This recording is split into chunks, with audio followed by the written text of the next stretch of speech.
Alors qu'est-ce qui se passerait si les vaches revenaient à l'état naturel avec une sécheresse comme ça?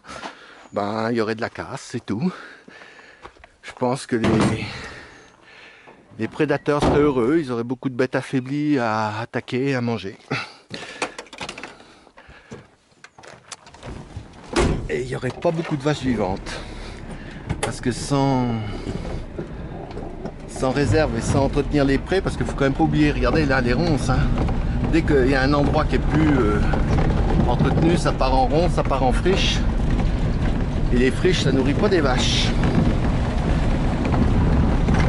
Alors là, on arrive sur un des 3 endroits de la ferme où on peut pas travailler facilement avec les outils. C'est-à-dire qu'on peut pas labourer, on peut pas semer, on peut pas...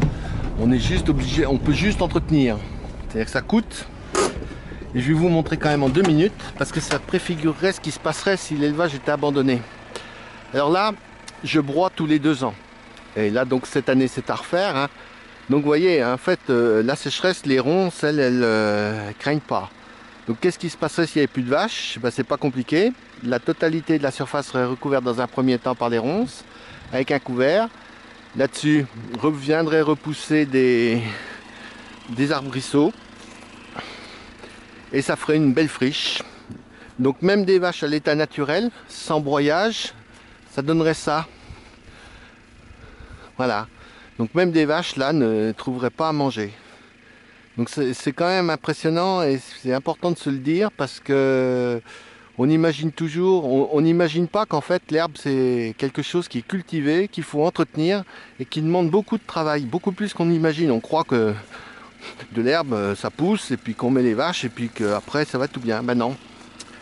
L'herbe, on met les vaches, on entretient, on ressème, on laboure et on ressème dans certaines parcelles, d'autres on peut pas. Ça demande un vrai travail d'agronomie aussi. Et on oublie souvent ça et on n'en parle pas souvent.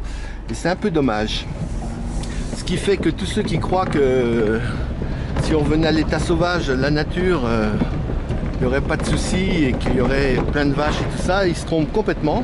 Parce que là, ça redeviendrait comme des friches qu'il y a là-bas en haut.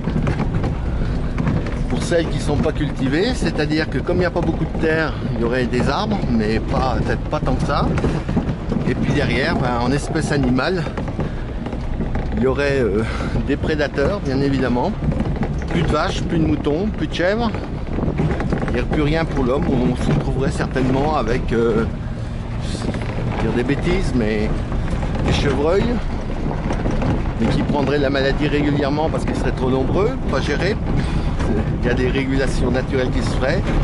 Et puis des sangliers. Donc pour nourrir des hommes, ce serait un petit peu juste. Bon après, certains pensent qu'il vaut mieux manger une alimentation sans viande, mais se nourrir avec des OGM. Chacun voit midi à sa porte, hein.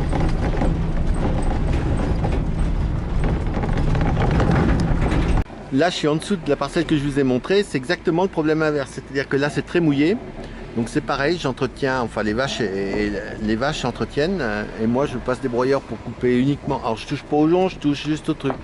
Mais s'il n'y avait rien, là, ce serait tout parti en jonc, en saule, en ronce. Enfin, que des choses qui ne produisent rien. Rien du tout. Et encore plus vite qu'en haut parce qu'elles auraient de l'eau, donc ça irait encore mieux pour être poussées. On le voit là en face. Et du coup, il n'y aurait plus rien. La friche veut dire 2 choses. Le paysage serait fermé, c'est-à-dire qu'on n'aurait plus aucune vue. On aurait, comme dans une forêt, on voit que des arbres. Et puis deuxièmement, la régulation, ce serait les incendies, comme on a dans le sud de la France.